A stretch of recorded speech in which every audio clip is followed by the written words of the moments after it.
I'm going to now start my screen sharing. So I believe my screen is now visible to everyone. And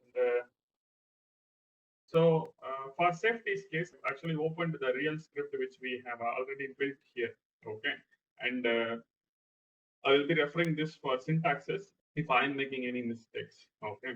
So let me go to my, so once the things are opened, okay, so once you open the Sublime editor and then you need to start the VM, please make sure that the Sublime editor and the VM is up and running.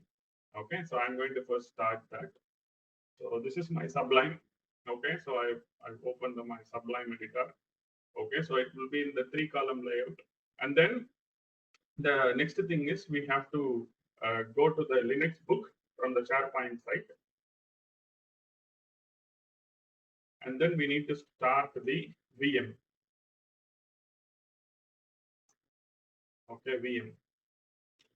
So that is in the SloopStash training site. You will have the book, and the book you go down to the bottom. You will have this build Ubuntu virtual machine like that.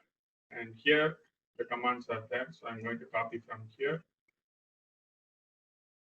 So we need to open the terminal. So go to the opt kickstart Linux directory, and we need to start the VM first. Okay. So like yesterday, we have to open 3 SSH connections to the VM. So today we are not, yesterday we tried to sync the code by SCPing. Okay. So that had lots of issues with the file low level metadata. And now today, I think we are going to use a different technique to update the code. Okay. So first after VM, create 3 SSH connections, open the Sublime text editor with the 3-column layout like yesterday. Okay.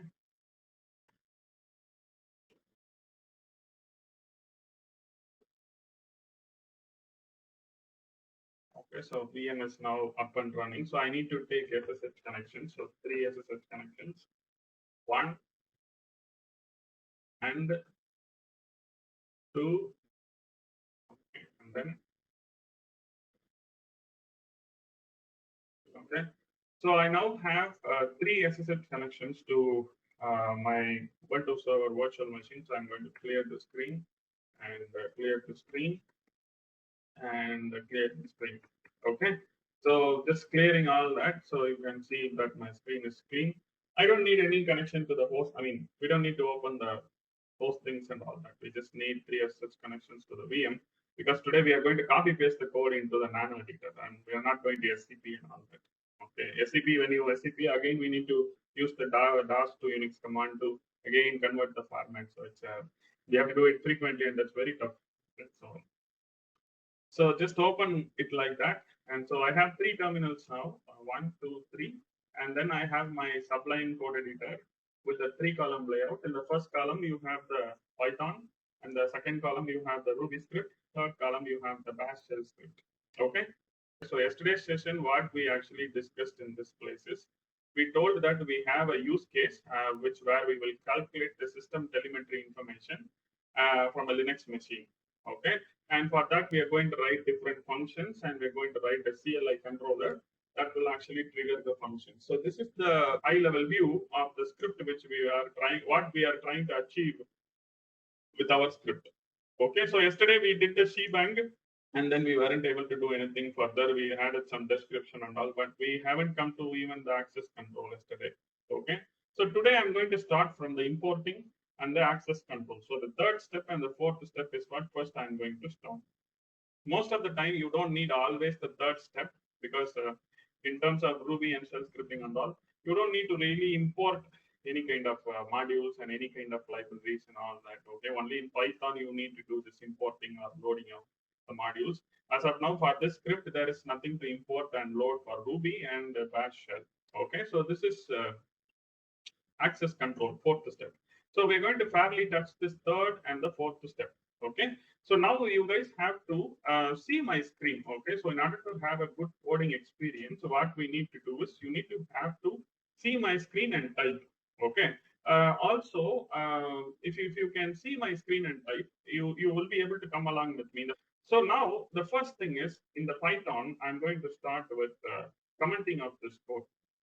Okay, so you guys need to follow my screen.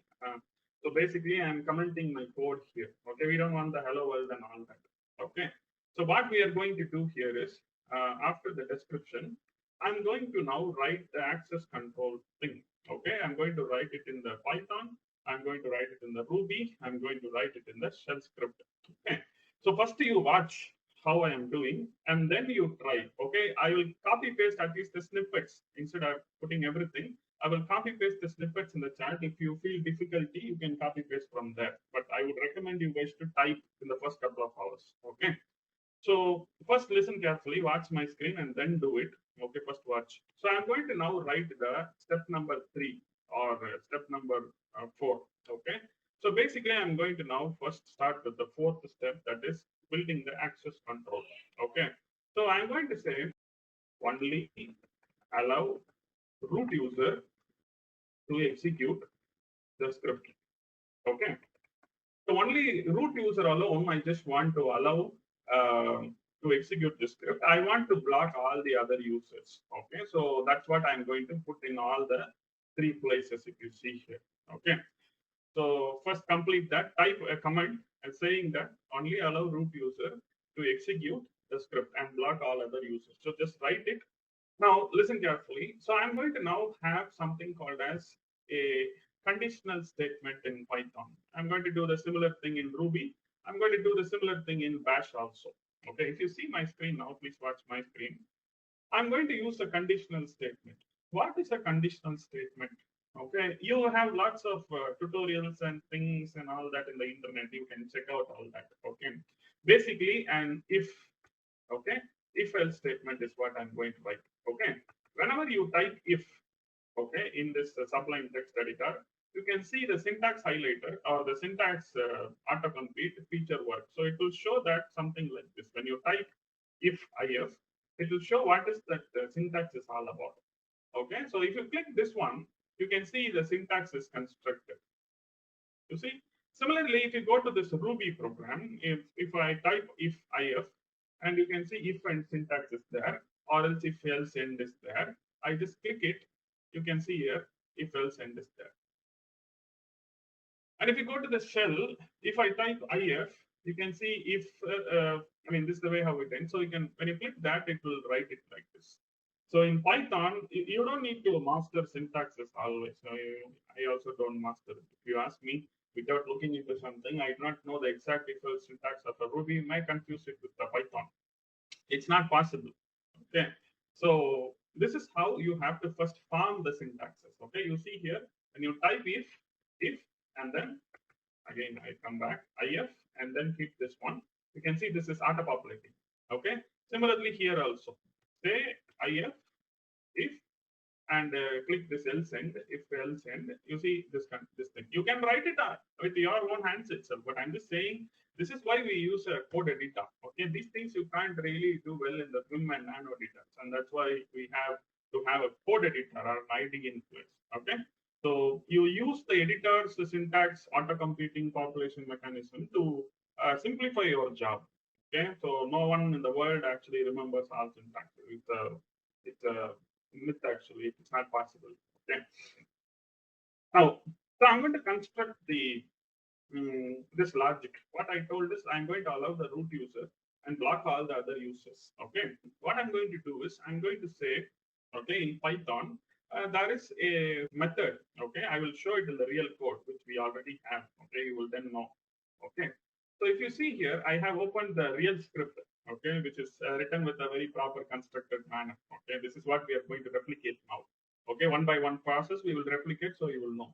In the Python, in the import OS module, okay, if you see my screen, in the Python version of the script, okay, you know there is a module called OS, okay, it's a Python module, and it's a built-in module also, okay. In that OS module, there is a function called get EUID. This get EUID means it is something called effective user ID who is running the process or executing the script. So what we need to get is first we need to know how to get the current user ID who is executing the script. If it is the root user, then you get this value as 0. If it is not a root user, you will get some other ID. The root user's ID is not 1 generally, it is 0 in the system. Okay. Similarly, if you see here, this is the Ruby version of the script. In this script, if you see here in Ruby, it is called process.euid. Okay, where this process in Ruby is nothing but a namespace. Okay, you don't need to know the Ruby semantics and all that, but I'm just saying, okay, the way of getting the effective user ID in Ruby is with EUID. Okay, process colon colon EUID. And now if you go to the bash shell script, if you see the same logic we have written, it is there is a command in bash shell means you just execute raw commands. You have the whoami command, and there are so many other ways to get that, whether if it is the root user or not. So I'm executing this whoami command in this if condition. So if the current user who is executing is root, then the script is allowed. Else we will not allow the script. So this is the logic. Okay, you see here in the 3 places we have the logic. Okay, when you see it for the first time, we may see how actually we can write all these things. Is that very tough or something? No, it is not tough. When you see the script as a whole thing, you may find this is a very properly written, constructed script. But that is something which we do with a full presence of mind as alone, and we put all the programmer skills on that. But now we are learning phase, so we can't expect the script to come exactly like this and with pinpoint accuracy. Okay, so we are now developing something, so we are learning something. We have to learn like the newbies. Okay, so if you see here, I'm going to bring that thing here. So in order to use this only allow root user condition, please watch my screen and then do. I'm going to say if os dot get euid, okay, get euid, okay, equal to 0, which means I'm writing a condition. If this is the OS module, okay, whenever you use this OS module, what we have to actually do is, before that, we need to import modules. Okay, so how do I import? I want to import OS. Okay, OS. Okay, so import OS. Then we can say OS dot get EUID equal to 0. Okay. Now you may ask me, how do you know that this OS module has this built-in function? So how did it get that? Now that's so simple. Okay, so I just try to show how I get it. Okay, Python get current user ID. Okay, just we need to Google, that's all. Okay, so when you Google it here, there are many places you can get. You see here, so this is all good websites, W3 Suits, geek4geeks.org and all that. You see here, that here you can very clearly see that it gives the current process, real user ID and all that, and you can see here. Okay, os.get user ID. It's very easy to get. Now, similarly, if you ask me in Ruby, Google search, you see here very clearly process.uid, process.euid brings you that user ID for you. So you can very clearly see that it is properly bringing that. Okay. So you don't need to be a very great programming professionals actually to find something like this. Now we know how to code, so actually we were able to easily pick it. When you do it for the first time, you may find it difficult on what to choose and what not to choose. You may need to go through this is the Ruby's official documentation. Okay, so complete documentation of Ruby, so you can find the real code Ruby things here. Okay, similarly in the bash shell you can Google search. So whatever I showed is basically the way how every programmer in the world who is doing the programming does the job. Okay, so that is how I know what is os.getGUID. Okay, so OS in the Python is the module. Okay, getGUID is the function inside the module namespace. Okay, so I'm going to write the logic. If os.getGUID equal to 0, I'm not going to put pass and all. I'm going to say a print statement. Okay, say print. So print allowed to execute. Okay, allowed to execute. Okay, so that statement will be there. And if it is not the root user, you are not going to get the ID of the user as 0. If it is a user John or Vagrant specifically, that user ID won't be 0 actually. So in that case, what I'm going to do is I'm going to write an else case. Okay, and what I'm going to say is I'm going to say print access denied, and execute as sudo like that. Okay. So you see, it's a very simple piece of a logic which we are constructing. Okay, nothing really striking in the mind. Okay, so it's a very simple piece of logic. It's a Pythonic syntax.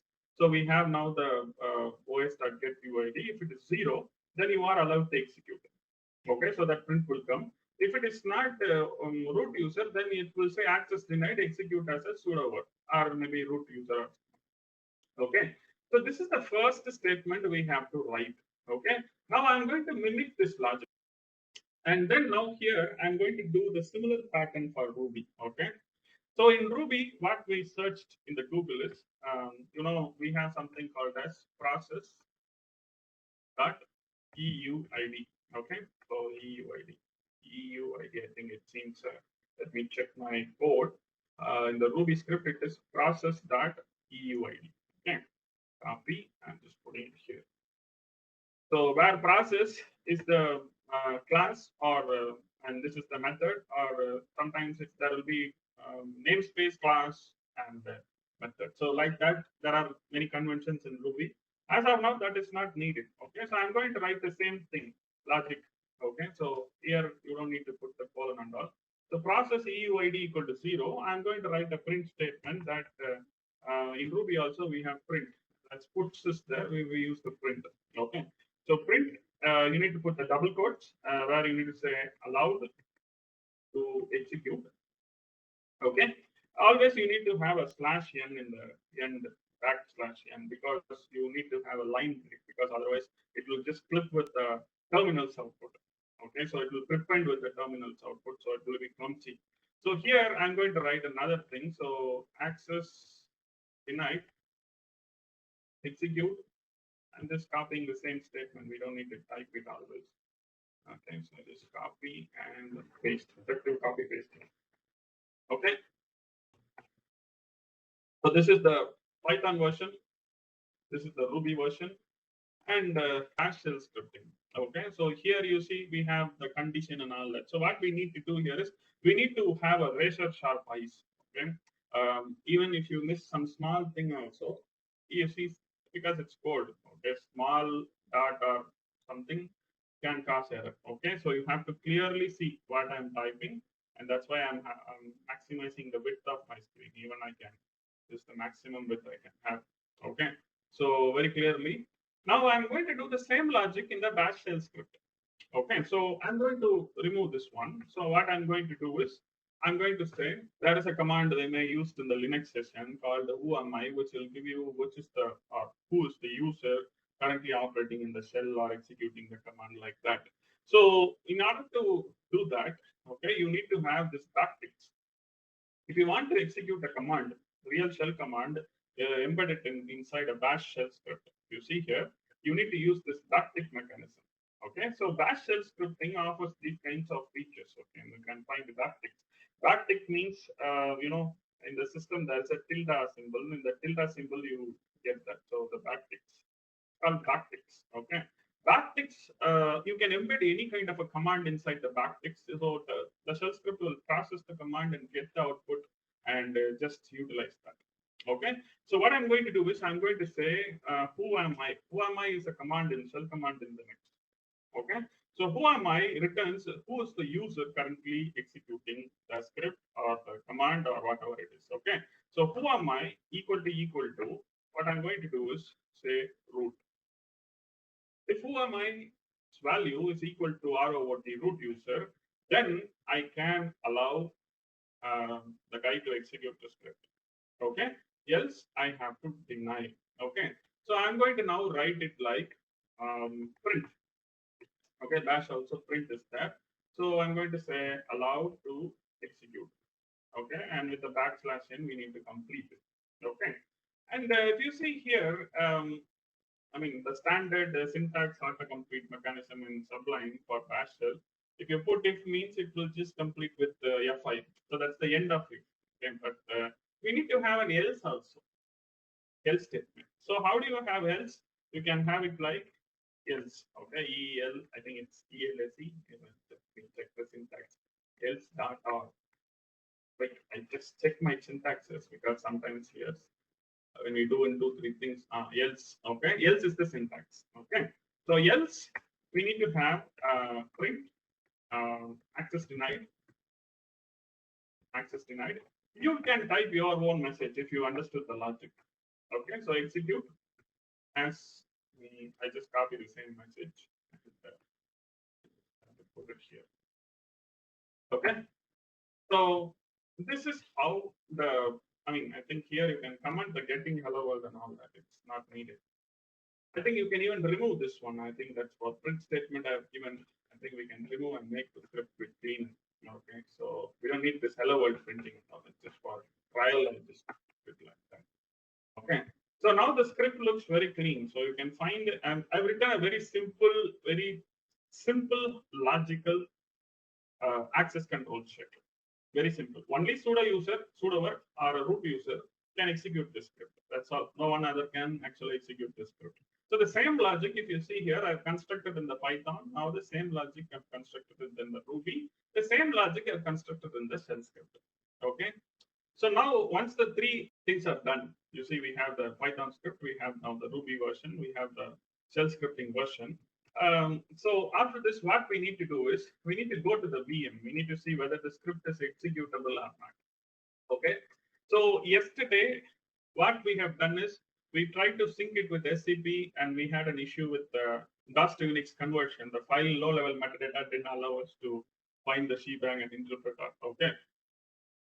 So what we have to do now is we have to drop that idea, and we have to copy paste our content, okay, with using the nano editor by opening the nano editor here. Okay. So I believe all of you now have 3 scripts listing inside the home part of your inside your VM. So you can see here you have system metric sh, you have system metric rb, you have system metric pipe. Okay. So it is the first terminal, second terminal, and third terminal. In the first terminal, okay, we have to open up the Python script, okay, like exactly how you see in the Sublime. In the first column, you have the Python script. Second column, we have the Ruby script. The third column, we have the shell script. Okay. So what we are going to do is, what I'm going to do is, I'm going to now open the Python script in the first column, first terminal. In the second terminal, I'm going to open the Ruby script.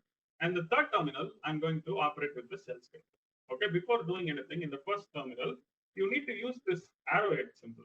Okay, so this will actually, what it will do is it will empty that file, Python file. Okay, when you copy paste, you need to first nullify the file and copy paste. Okay, so first I'm nullifying it. You can see my screen.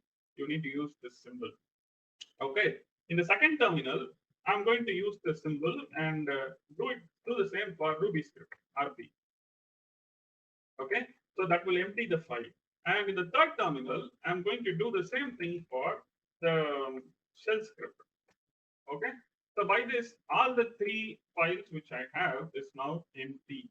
Okay, so this is the second thing we have to do. Okay, we need to, every time when we come paste things, we see the code developing, we must empty, and then come. Okay, so so complete this thing. First, empty the files. System metric file. The second terminal, system metric Ruby, and the third terminal, system metric sh. So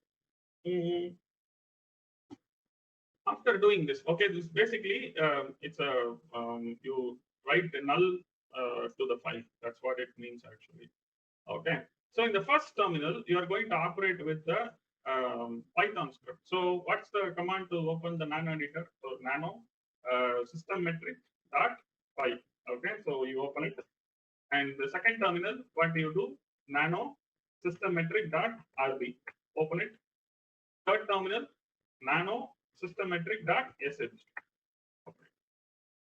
Okay, so 3 terminals. I have 3 nano editor opened. Okay, the first terminal we have the Python script, second terminal the Ruby, third terminal shell script.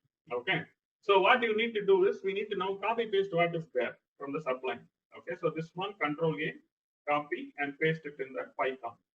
Control Shift V.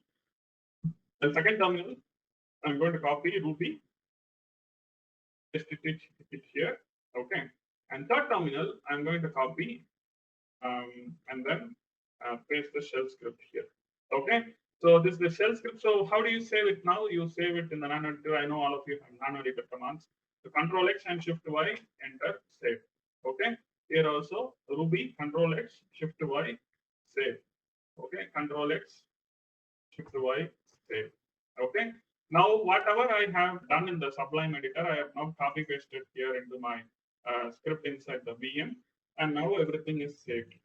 Okay. After you save, how do you execute it? Dot slash system metric dot py. Okay.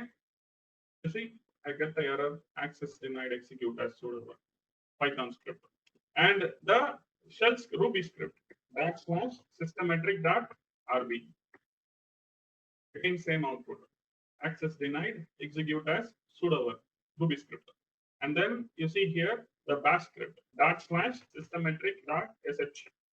Access denied, execute as sudo. You see, now if the logic is right, you get this output. If the logic is wrong, that's why I said when you write code, it doesn't matter what syntax you use. Okay, you know what I told here is when I was talking about this, I searched the Google right here in front of you. You may not be a master in Ruby programming, or you may not be a big master in Python programming and all that. So you don't have to be like that. Okay, effective Google search and find the values. You need some experience. I'm not saying that's useless, but you need to have some experience.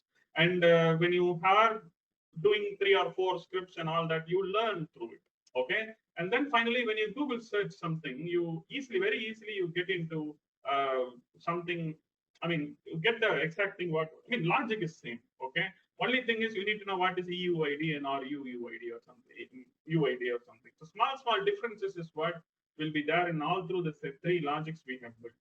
You see, that's what is very important. Whatever we have now done is basically a simple logic. Okay, so it doesn't matter you do it in Ruby or Python, or each has its own syntax stylings and way of presenting things. Okay, but the logic is logic. Okay, so now if you see here, the same thing, you can find that because you are executing as a vagrant user, normal, okay, not with sudo. If you try the same thing with the sudo dot slash system metric dot py, then you should get this output.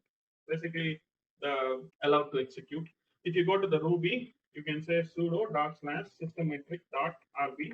You can see it is allowed to execute. Okay.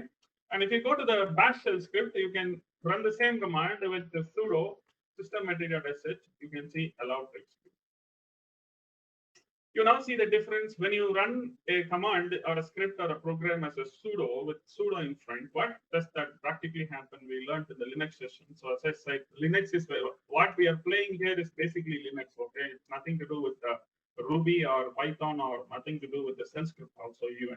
So what we are trying to do is plain system operations. Okay, so these are all basically low-level system operations we are performing with the script. Okay, so that's why Linux is very important for any kind of operation script that you write. Okay, so you see here the logic when this condition is true. Okay, it is coming here.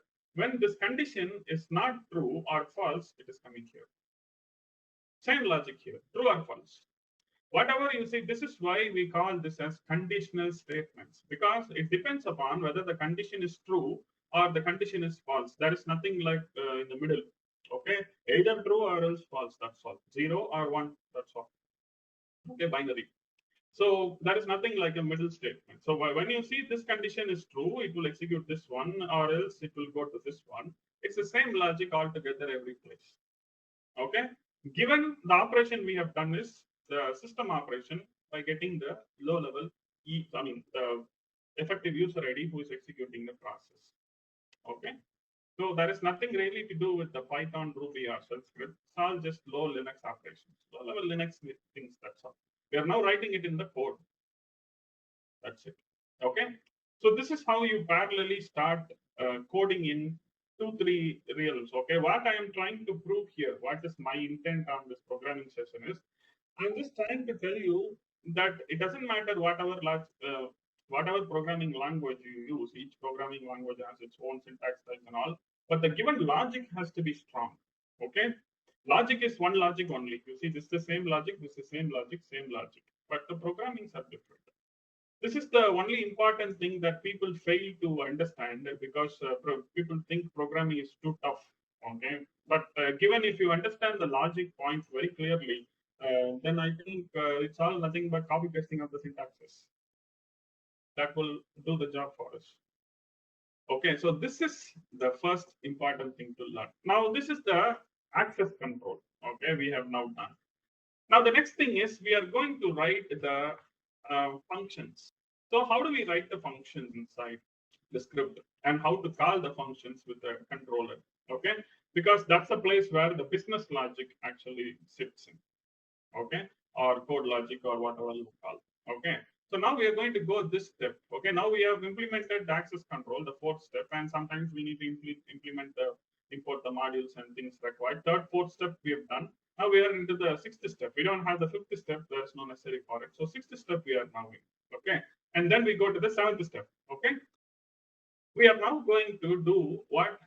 Defining functions. Now you know who to allow to execute the script, who to deny to execute the script. That logic is now robust, done.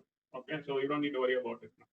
Now the next step is we have to define or break our functionalities into functions. Okay, so I'm just going to say define get.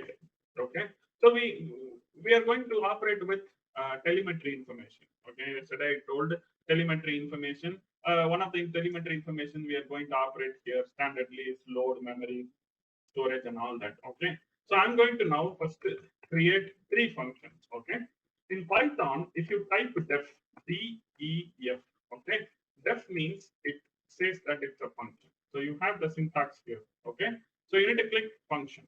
So that def syntax, it automatically pre-populates.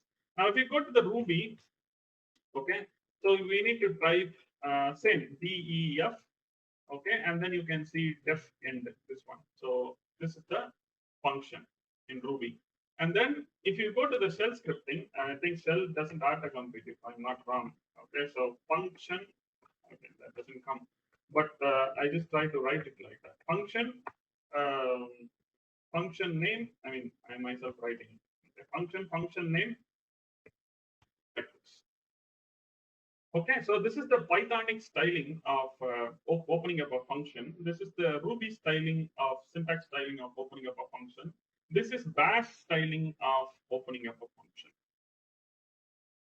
Okay, this is Python. Now you have to try it. Okay, so how do you try it? You go to the Python and type def and hit the function, the syntax. It will show something like this. Okay, and how do you do it in the Ruby? You remove this, type def and hit end, you get this. Okay, I don't know why actually it didn't autocomplete in bash shell, but I'm just I don't know. Okay, so it should have come, but I don't know. It didn't come. Okay, so it should write like this. Okay, so if you see here now we need three functions actually, if I'm not wrong, because I want to calculate load, because what I told yesterday in front of everyone, I told that we have to calculate the system metrics like load, memory, and storage, and that's a true story. Okay, so load, memory, and storage, and then here also load, memory, and storage. So if I want to calculate load, memory, and storage, I probably need my calculation. It's just three functions. Three functions is what I need. Okay.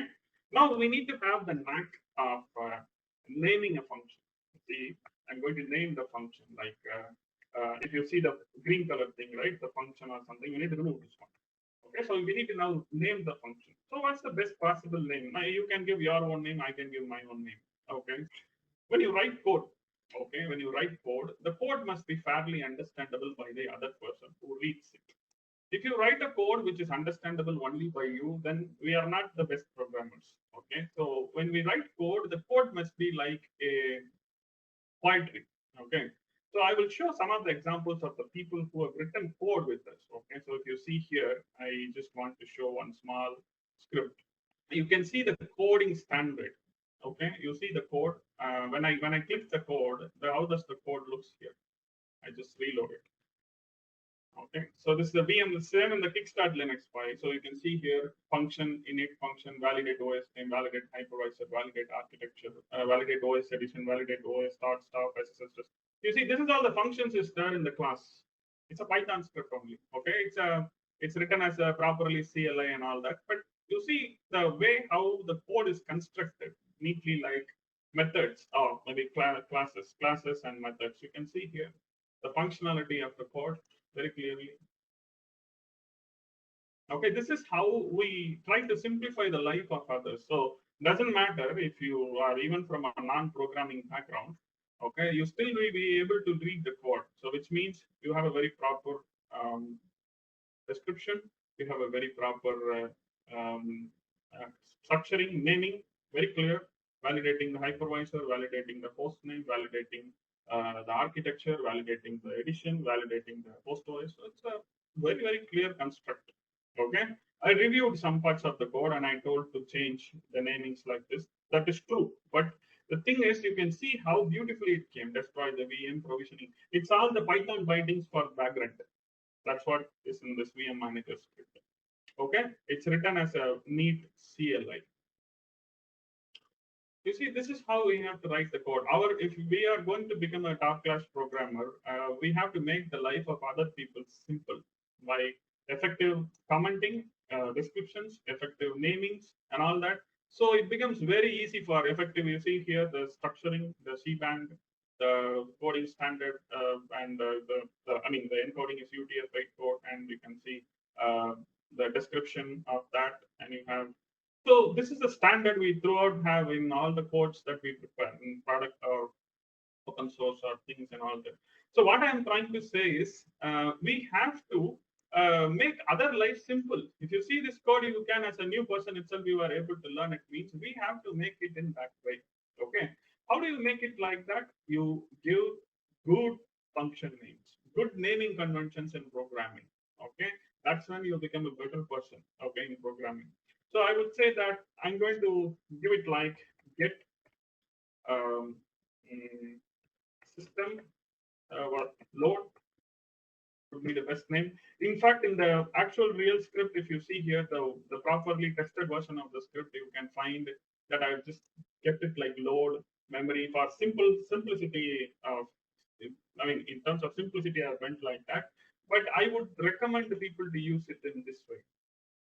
This is how API development happens. So when you expose your code as an API for another programmer, so the as much as descriptive your naming convention is, it's going to be very easy for another person to take your work and complete that.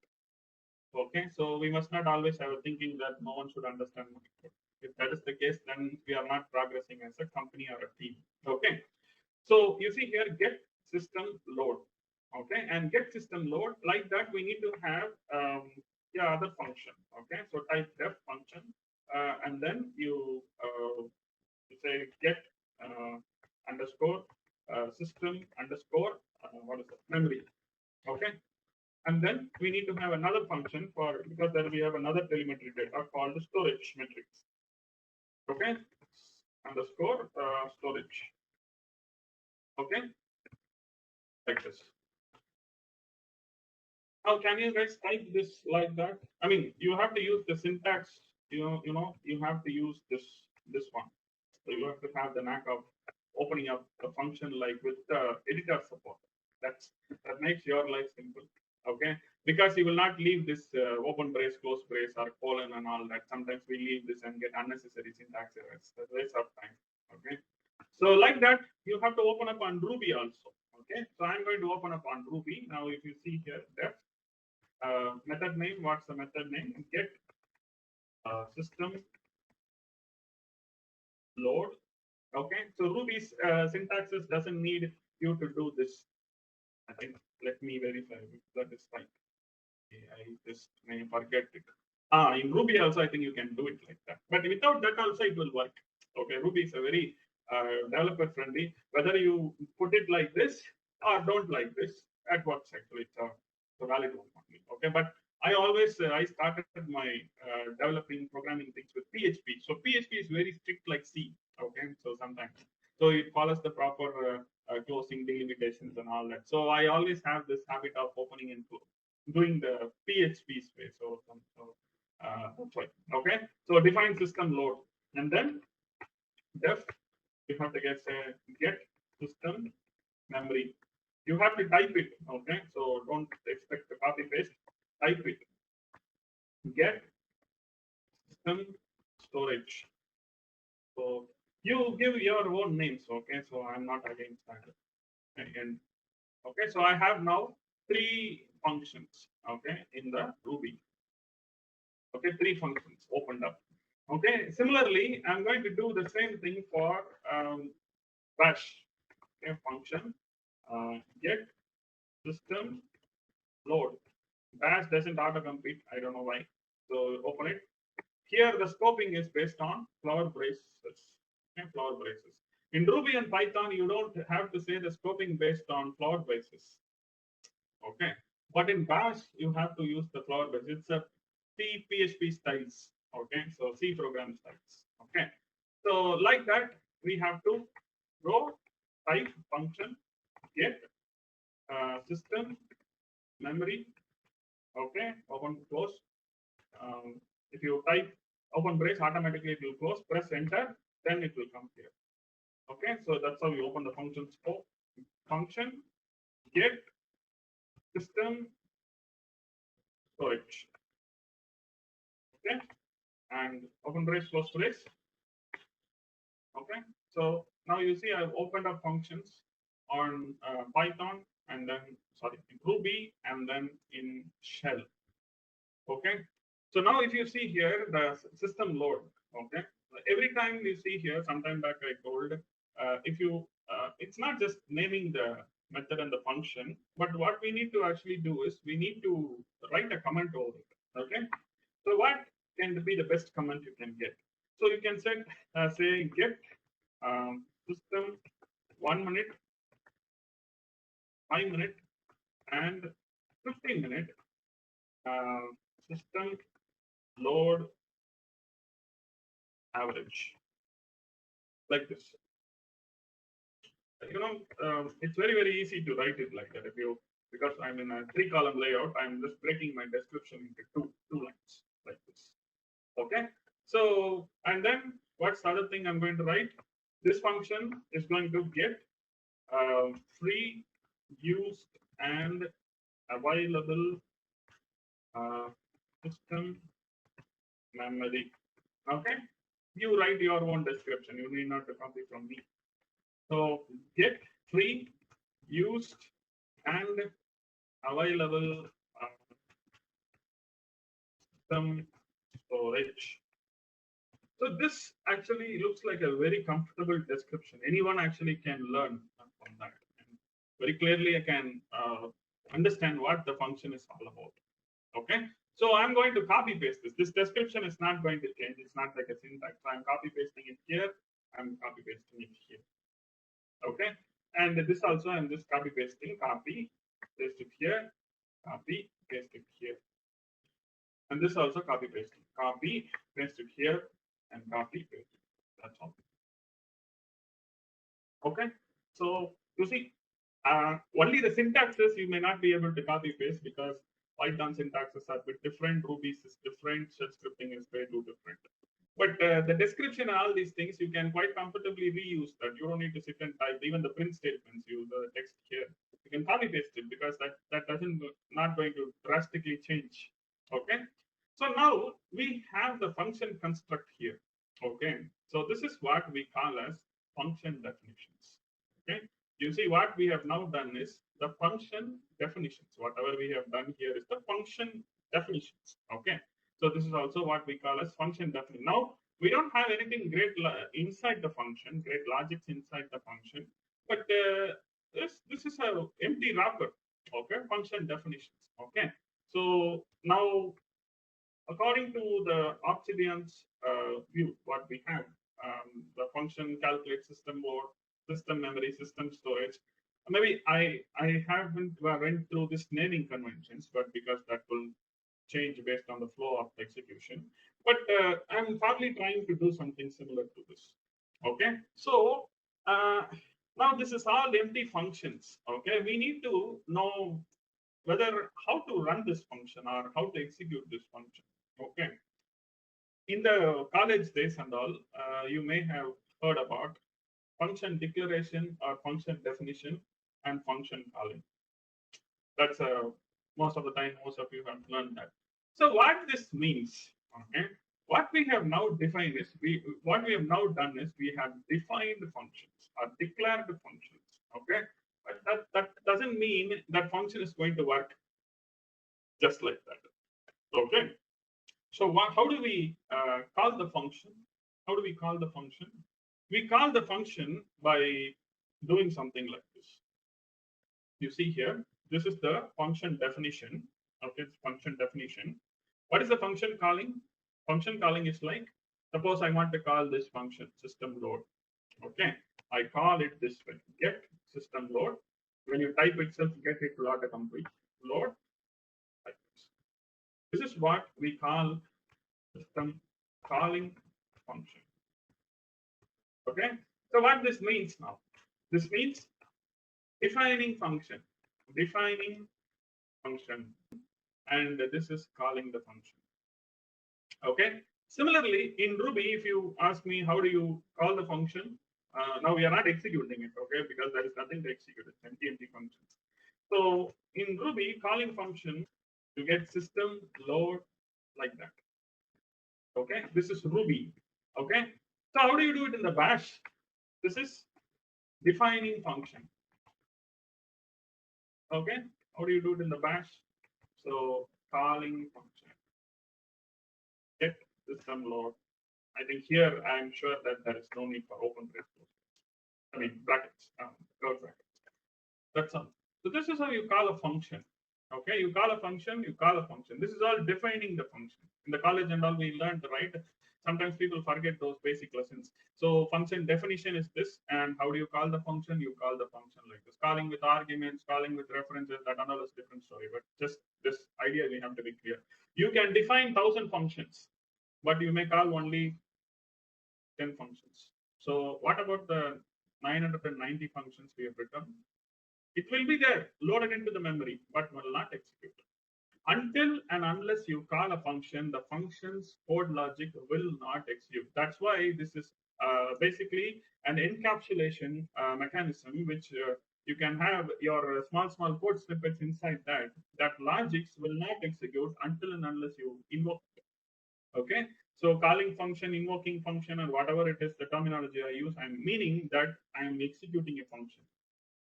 Okay, defining a function is not executing a function. If you have 100 functions defined in this script and you save and execute it, none of the function will execute. It is all there, but don't execute. Why? Because you haven't called anything. But if you call the 100 functions, all the 100 functions will execute. But if you call the 10 functions alone will execute. The rest of the things will be there. That's all. That's how you modularize. I mean, yesterday I told why did we actually go for functions. I told that the reason why we go for functions is functions make your that allows you to make your source code more callable. Callable means you can call if you want. If you don't want, don't call it. That's all. Okay. Reusable. Million times you can execute. Not even you can execute a function so many times in the given script or a module. Portable. You can call a function from another script file from another, because when you write it like Python or Ruby or something like that, you can easily make this function a callable function from another literally different Ruby script or a Python script. So that's the reason why we go for saying that functions, effective way of programming is functions. Okay, whether you do it in Ruby programming or Python or Perl programming or Bash scripting, shell scripting, whatever it is, we have to do it this way. Okay, so irrespective of the given use case, without considering the use case, I'm saying. Now, we see that this is being called here. Okay, now let's go and type some print statements inside this so we can see the code is executing or not, right? Okay, so what you need to do is now say print, put print inside. Okay, so what are we going to do? Calculate, calculate system load. Okay, calculate system load, or let's say calculating system load. So when you enter into the function, you'll get it. So copy and paste it here. Okay, calculating system.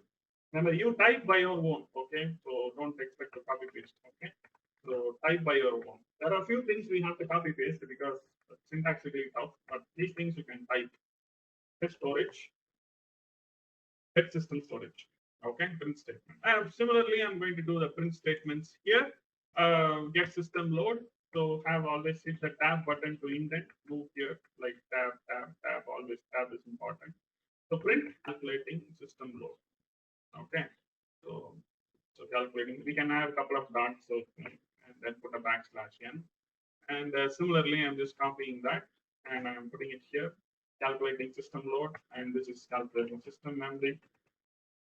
Okay. And then print and here calculating system storage. Okay.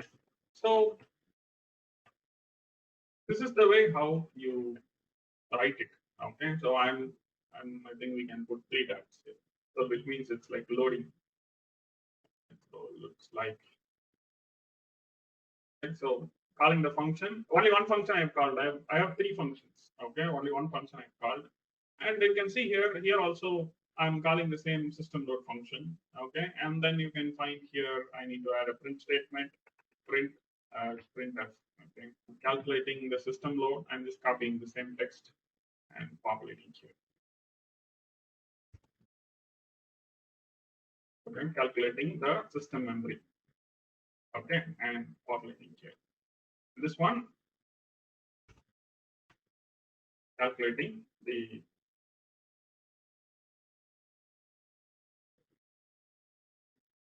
system storage. Okay, so I am basically trying to do the same filling on all the scripts. Okay, so in the shell script, I'm actually doing that. Same in Python script also I'm doing the same, and Ruby script also I'm doing the same. Okay, these things you can write it on your own. It's not a very hardcore custom logics and all that. Okay, so now the next step is we're going to take this code and run it and see how that is going to work. Okay, so here I'm going to first copy my Python script. So I'm just saying Control A will do the proper copy, and I go to the nano editor. Okay, in the first terminal. So in the VM, in the first terminal we have the system metric.py. As I told before, updating the file in the nano editor, what you need to do is you need to truncate it or nullify the file. Okay, so to nullify the file, you can use this symbol like that right side arrow system metric.py. Okay, and then hit enter. So the file will be empty. Okay, and then open the like that. We need to open. We need to do it for the Ruby and the shell script also. Okay, so you don't need to run the commands again and again. So you just need to press the up arrow to get it. Okay, like this. Okay, system metric, nullify the file, and then here also just nullify the file. Okay, so the file becomes now empty.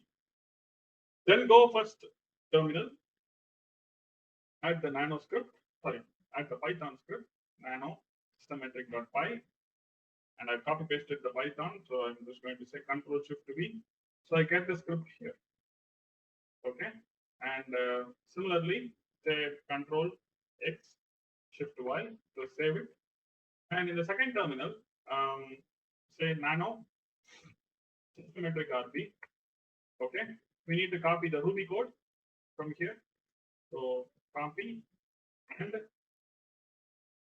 go here in the Ruby script, paste it here, and then you have Control X, Shift Y, press enter, and then the shell script, third terminal.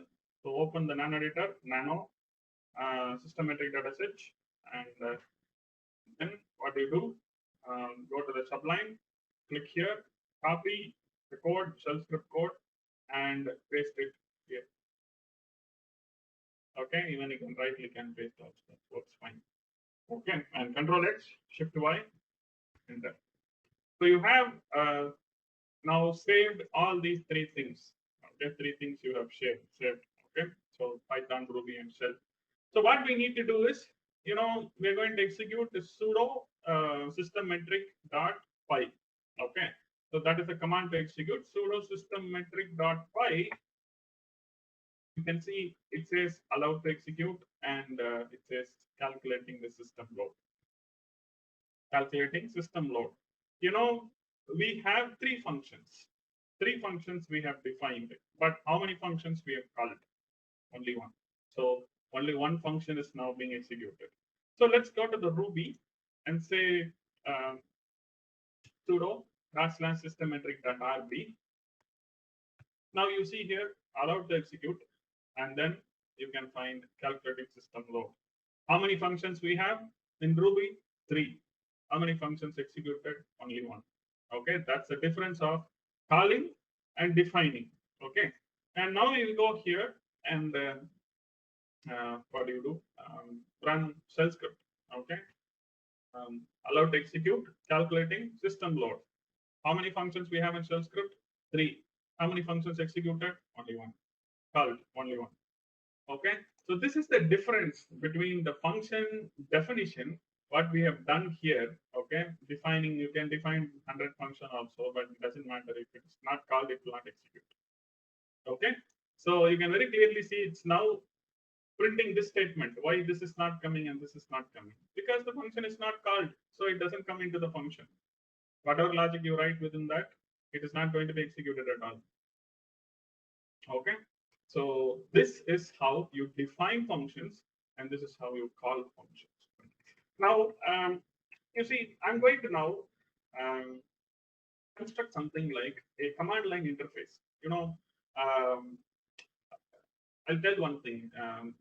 If you give a script like this to your DevOps engineer, or if a DevOps engineer writes a script like this, it says allowed to execute, calculate system load, and all that, and runs through the command sequence, function sequentially. There is no point in doing it like this. Okay. What is the ultimate aim of the script is the script must pinpointly pick the data according to the command line arguments the guy has to give. Okay. If I want system memory, if I want load, okay, I want to get the load metrics.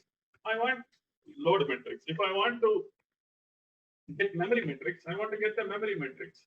Okay, if I want to have storage metrics, I want to get the storage metrics. But this script is not able to handle that as of now. Okay, I will show what is the real script that, things which we have done and tested looks like. Okay, you don't have to do it. Okay, because I'm in host Linux machine, I'm just showing it. Listen carefully. This is in my host machine. I have the kickstart Linux repo. That script is there. I will show how the actual functionality is going to look. Please listen carefully. Okay, you don't have to do anything. Okay, please watch my screen. Okay.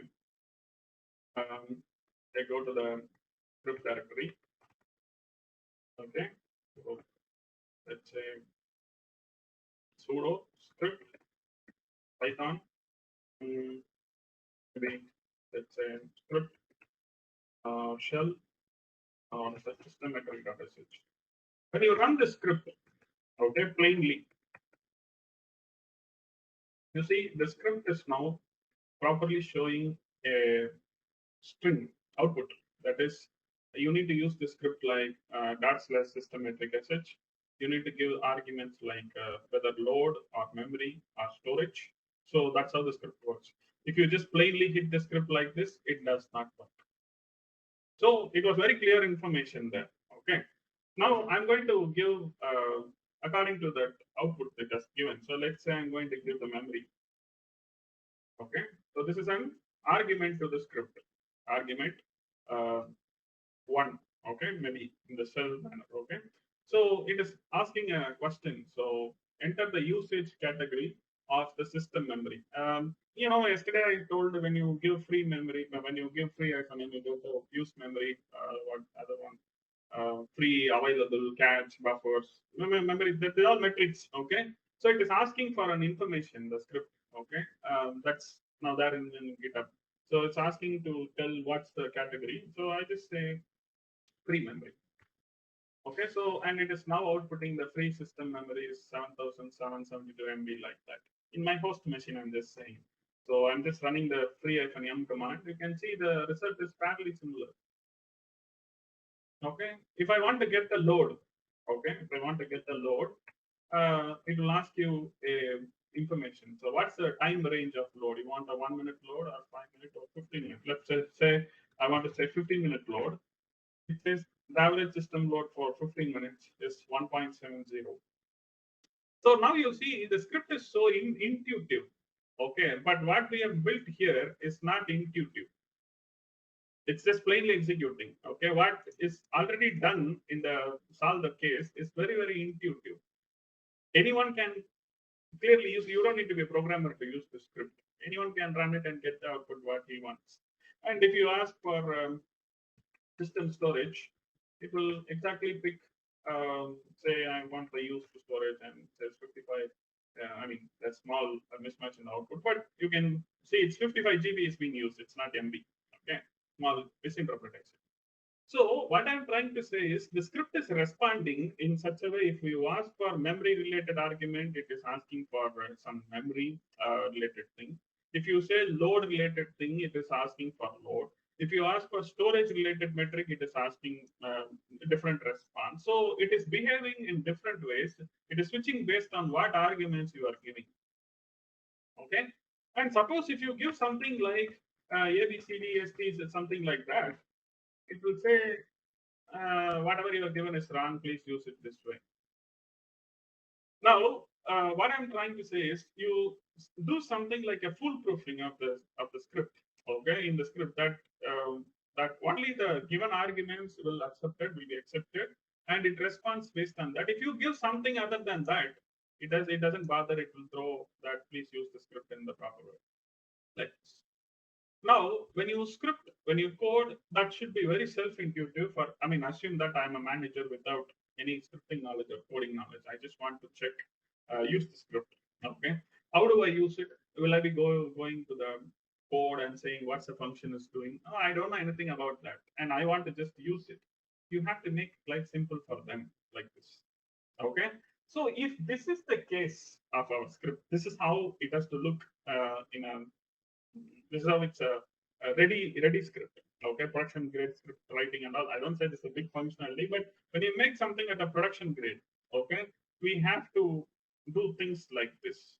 Okay, when you inject the script into a Nagios kind of system, Nagios reads this output. Nagios populates this input, reads this output. There are ways to automate this also. You get the point, right? So to get this kind of a string properly, yeah, it's Nagios kind of monitoring system placed with so many different scripts, Ruby, Python, and all that. You can put your own custom scripts inside that. Now, this is similar for if it is, let's say, system metric dot Ruby. Okay, system metric dot Ruby. And if I say load, it shows the same similar information. See, if it is the same script in Python, okay, you have the same port, system memory, load, and say 15. Only made even the things are very, very similar. Okay, same script, same logic, and different scripts, and with the same arguments. Totally. This is how you make life simple for your team, for everyone. Now, if you see this script, what we have done so far, it's not into that level. We are now going to move into that level. Okay. So now listen carefully. This is the most important part. Okay, building the logics. Okay. So what I'm going, I'll close my screen. Okay. So this is not my screen, so I just close it. We will try to bring something similar to that before the end of the session. Okay. So here, now we have the functions here, we have the calling and all that. So what we need to do is first comment this one. Don't run this function. Just comment it. Comment it. Comment means it will not execute. Put hash symbol before that. This will not be called. Okay. So first to do this on all the three places. Don't call the function get system flow. It will automatically, should not automatically get executed. Okay. What we are going to do is we are going to now uh, trigger a function or call a function based on what CLI argument. So what we are going to do is, as I told in the Obsidian yesterday, I was saying that we have the functions, and then how do we control the functions? We will build something like a CLI controller, command line interface. We will build it, and we will call the functions. So that's what the step number 7 is. Now you may be wondering what and why, how do I'm quite confident in doing all these things. Maybe if you see something like you know maybe slightly deviating out of that, but please listen carefully, don't get panic. The similar structural which we proposed here, okay, the cbank description, implementing access control. Now it's not a surprise, okay. I will just open the, this is an nginx init script. Okay, so in the Linux sessions, we had a time that we discussed about the run levels and the the run init system and the system init system. I told the run init system as init scripts init is init.d folder, and nginx is one customer for us. Okay, he is that is the web service which we installed and showed that. Now I'm just opening that init script. You see here, this is the nginx init script. Okay. Now you see how that script is written. Cbank, description about the script, in what run levels the script must be executed, what run levels the script should not be there. And then you see variables. And then maybe they may have not done with access controls like us. And you can see it's all functions. They've written it, everything like functions, stop nginx, start nginx, reload nginx, everything. And in the end, what they have done test statement. So they are not blindly saying that you start, stop. They're not execute the functions in a random way. They have built everything as functions. What they have been doing here, if you give start in the command, it will start. If you give stop, it will stop. If you say restart, it will restart. If you say reload, it will reload. If you say status, so you see how they are handling it like a CLI. You can see here case statement, how they are handling the start, stop, and so they are getting the user arguments, and they are triggering the exact functions like this. We are going to do similar things. Okay, so that's not a very alien thing. You see, this is the standard of an init script. Okay, init scripts are not written by people who are newbies. Okay, so people who have expertise, and some of the techniques that we actually use in our programming things. Okay, what you see this template. I mean, where's the focus of that? Where is that gone? How do we focus? Roll back to content. Okay, so this template which we have been using, now from where we are, personally, I get these kinds of ideas because I've read so many init scripts in my life, and I know how we have to write a proper scripting. Okay, so standard, there is a standard. Now, if you ask me whether is there any other standard there, now I will show SSHD. You see, very similar pattern. Cbank and description, and then who can execute. I think that will be somewhere here, and the functions. Okay, and then you have start, stop, case switching. You see, that's it. The script. This is the SSH server startup script for run init system. What I'm trying to show is whether it is nginx or SSH, you see the pattern in which the script is constructed: cbank, description, modules, access controls, variables, functions, and CLI interface and calling functions. How many of you get lights on this? Now you understand why the pattern we are trying to frame is a very consistent one. Logically saying, is that understandable? My mindset is generally when I build something, I always think that it has to be in that standard. Okay, so whatever, even if you see whether we achieve that standard or not, if you can see here, sometime back I showed another person writing the script here. That standard you can very clearly understand. The same standard will be here. Cbank, documentation, importing, I mean, we use classes and things, concepts to make it, then CLI parsing. That's all. whatever given the use case is, okay, the structuring is same. To get the sense, right? What I am trying to convey for the past couple of days is, irrespective of the matter, irrespective of the use case, irrespective of the things we are going to do, whether it is big data use cases or DevOps use cases or what so and so use cases you have, the construct of the things are fairly same, and this is standard in Linux Unix world, and this is how the old run sysv init system worked. You can even check out other scripts if you have a MySQL D, install it and check it. Similar like that, very similar. Okay, I just gave a couple of samples here. This is what we are now going to try in our code. Okay, now how do you try it? In Python, you have again conditional statements for that. Okay, I'm going to type if. Okay, if condition.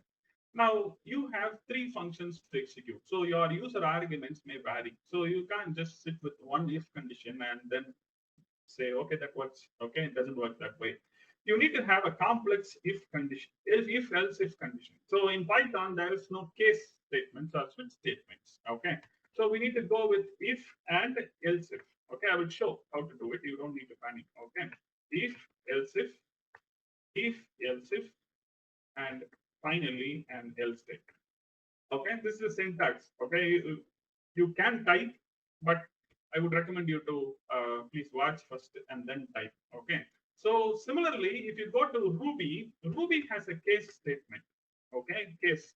So if you type CASE, it will, if you click that, it will give the case structure like this.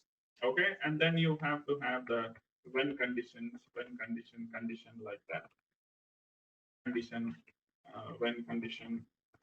Okay, this alone, I don't recommend everyone to try on their own. Okay, first I will do, please watch, then I will give it in the chat, you copy paste it, because this place case statement here in shell script and all, it's highly syntactical, even I also don't know. Okay, so it doesn't matter. So in bash shell scripting, if you type the same case statement, it looks like this.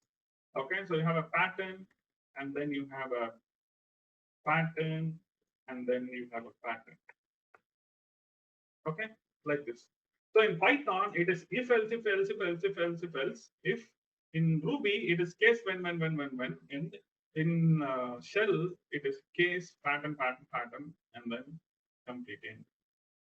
Okay, this is the way how we first need to frame this one. Okay, please listen carefully. It's very important. Okay, so we are trying to do something at the run sysv init standard. Okay, so we have to rethink about that. So what I'm going to do is, if you want to get this argument, when I execute in the terminal, I said that script system metric that is, let's say, load. Okay, what is this now? This load. This is now the argument in the shell. Okay, shell. Suppose if you are running it in the Python script, suppose, let's say, if you are doing it with a Ruby script like this, okay, or Python script. So we need to get this as a Ruby argument. Somehow, command line argument. So this argument, this is a script file. This is not the argument. This is an argument. How do you get that inside the Ruby? How do you get that inside the Python? How do you get that inside the shell? That's very important. That helps you to control this, switches. If that comes, you should trigger this function. If this comes, that should trigger this function. So that logic you have to do means you need to get it. How do you get it? I'll show how to get it. You can Google search and find a way, but already we have written here. This is the Pythonic way. In Python, there is a module called sys system. The module's name is system module. So it's a highly used module for system level operations. So in that module, there is an array which is called as argv, which will give you the command line arguments. Okay. And in the Ruby, similarly, you have something called as argv. It's a constant. It's a global variable for a script. Ruby generally processes it like that. Okay. And then if you say here in the shell script, shell script, you have something like what? Where is that? In $1. Okay, $1 means you give this second argument, which is the $1. So basically, how most of the systems consider is, this is usually the $0, the first thing, second thing, third thing, delimited by space. If you have something like space, if you have something like space, space, space, it will all be considered as arguments. And this is the first argument. That's basically the file name or script name. Okay, 0, 1, 2, 3, 4, 5. Okay, you can pass 100 also. 100 arguments.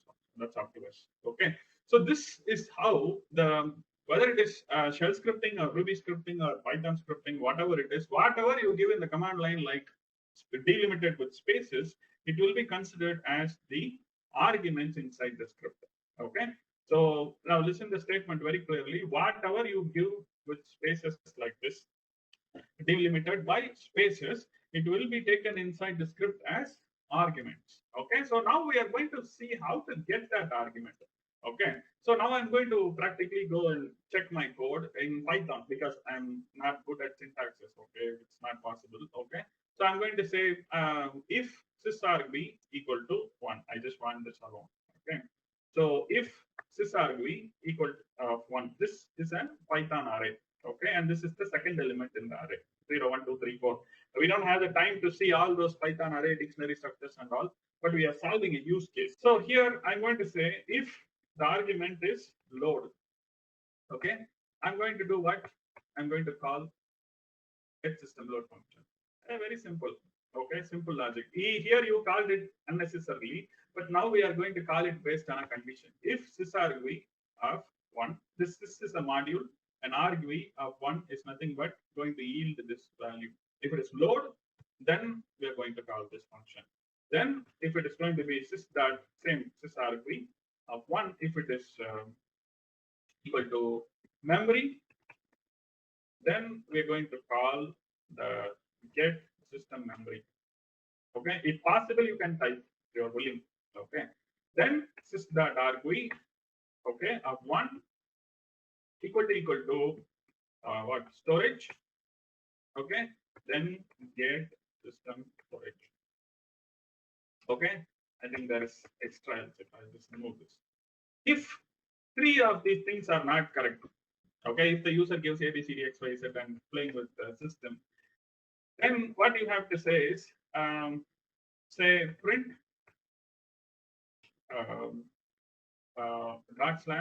/usage. Okay, you can say it's generally called as help text. Okay, or we can say help text. Help. Okay, help is like /system script file system metric.py. Okay, system metric.py. Space, you can say whether you accept load, memory, and storage. Okay, so you see here, I'm just printing this kind of a statement, and I don't want to proceed further. That's all. Okay, so what I'm trying to do is I'm trying to write a switching. Okay, so switching. What I'm ultimately doing is switching functions based on or calling functions. This is also calling functions. Okay, calling functions based on user input arguments, based on CLI arguments. Whatever you give in the command line interface, shell. Okay, that's now translated into Python understandable things like this. Okay, so you see here, if it is sysargv load, if the argument is load, then this function will be triggered. If the argument is memory, this function will be triggered. If the argument is storage, this function. If the guy is trying to play with the system, play X, Y, Z, A, B, C, D like that, then it will say, please be careful. Please use the script like this. That's all. It doesn't remove anything. Unnecessary waste of time. Okay. So this is how we write it. Okay. Now, similarly, in order to use this sys module, you need to have to import that. You see here in the top, you need to give import SYS. In Python, it is very import-oriented thing because you don't get everything in the just like that. Everything what you use here has to be imported into the script, and then only you can be able to use it. But in Ruby, it is not the case. Okay. Now, if you see the Ruby syntax, I'm going to now say it is called. I checked the code. It's called argv. Okay, argv is the default constant. Okay, so argv is the default constant that Ruby provides. So I'm going to say argv of 0, right? Argv of 0. Okay, so Ruby gets it that way. And then you say when, and then end. Okay, is that the condition? When, else end. Okay, so you see first condition when load. Okay, when load. Okay, what do? You call the get system load function. Okay, so get system load, open brace, close brace, and when the arg0 is memory. Okay, and then you get system memory. Okay, and when the storage, you get system storage. If nothing is true, then you can have else inside that. That's Ruby syntax. Okay, Python doesn't have a switch case statements like this. Okay, but Ruby has. Shell scripting has. Python mostly relies on the if else else, so it's exactly equal to that. Okay, now you see here, if nothing is happening, I'm going to write a print statement. Okay, say print. I'm going to just copy this help text which we've given, copy, and put it here, and have a slash n because sometimes it will be depending to the terminal. So this is Ruby's syntaxing. Okay, I'm not saying you should not type, but my recommendation is if you type it, please watch my screen and type accordingly, because if you leave this port or something like that and all, I mean, you will have some trouble. Okay, but if you are we are reaching the interval time, but you can see my screen. I will put my screen like that. Okay, type it. Okay, if you are willing, and see that you get the output that brings some confidence. Okay, so this is now shell. Okay, in the shell it is the $1, $1, $0, it gets the command line arguments like that. Okay, and here the pattern is saying if $1 equal to load, it will call the what, get system load. If $1 equal to memory, okay, it will say get system memory. If the $1 equal to, then the pattern. Okay, pattern is nothing but you can even give regular expressions there. Okay, storage, you have get some storage, and if nothing means it's star. Okay, like that, and you put the delimiters, um, and you say a print statement, print f. What do you say? You have said something here. Okay, I think this is Ruby, RB. Okay, not Python. If it is a shell script, similarly, you have to give the help text and change this to .sh. Okay, so now the logic is simple. You see here, this is very all same logic. Python, Ruby, and shell script. Okay,